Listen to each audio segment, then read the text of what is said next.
That's all your honor. பட்டிமட்டம் முடிஞ்சு ஒரு கருத்தோடு தான் அதை சொல்கிறேன். சபையினர் இதை ஏற்றுக்கொண்டிருந்தோம். நவீன தொழில்நுட்பத்தை எவ்வளவுக்கு வரவேற்கணுன்றதை இப்போ நான் ஒரு செகண்ட் நிப்பாட்டினதுக்கு எவ்வளவு சபையில் வர குழப்பத்தை பார்த்தீங்களோ.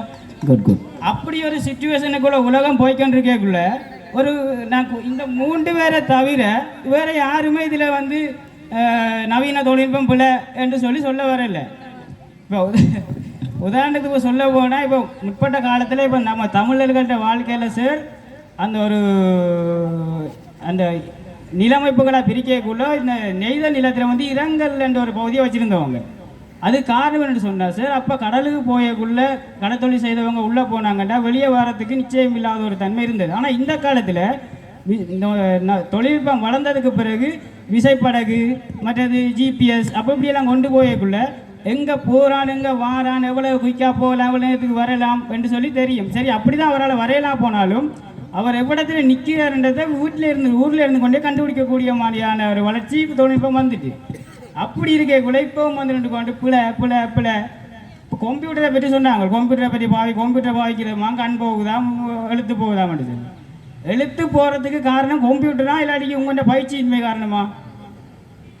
மற்றது இப்போ ஒரு பேப்பர் அப்போ ஒரு கடிதம் போட்டோன்னு சொன்னால் ஒரு பேப்பர் வேணும். அந்த பேப்பரை உருவாக்குறதுக்கு எத்தனை மரங்கள் அழிக்கப்பட்டுச்சு.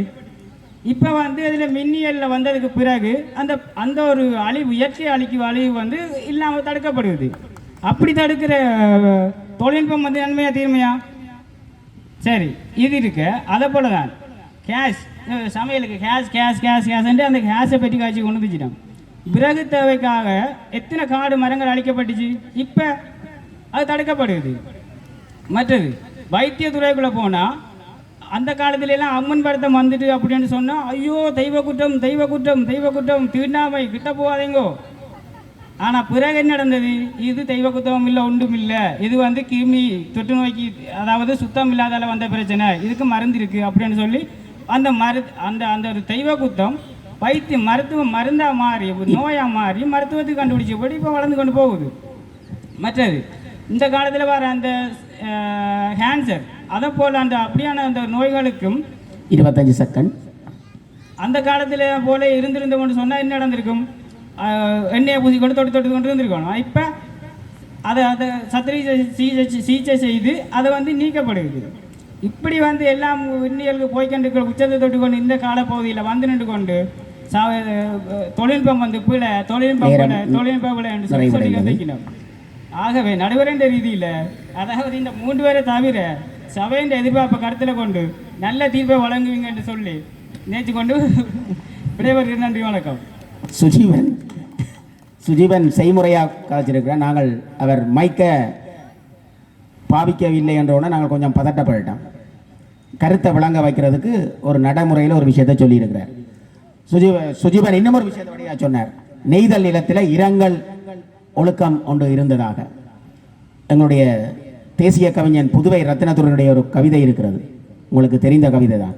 பாயிறக்கி கரையினிலே பாதம்படும் விரையினிலே பார்த்தவிழி பூத்திருப்பாள் மனைவி, என்னை பார்த்த பின்பே சோற்றையுண்பாள் துணைவி, வயிறிறுக்கி வாழும் கடல் மீனவனின் வாசலெங்கும் வேதனையின் கோடு நாளை வந்துவிடும். அதை மைக்க அருமையான நெய்தல் நிலத்தினுடைய இரங்கல் ஒழுக்கத்தை சொன்னது. சுஜீவன் என்ன சொன்ன வந்தாருண்டா, அந்த காலத்தில் கடலுக்கு போன கணவன் திரும்பி வரும் வரையும் கடற்கரையில் மனைவி காத்திருப்பாள், எதிர்பார்த்திருப்பாள். அது இரங்கல் ஒழுக்கத்தை சார்ந்தது. ஆனால் இன்று அதுக்கப்புறம் நவீன தொழில்நுட்பம் வந்தது, ஜிபிஎஸ் வந்திருக்குது.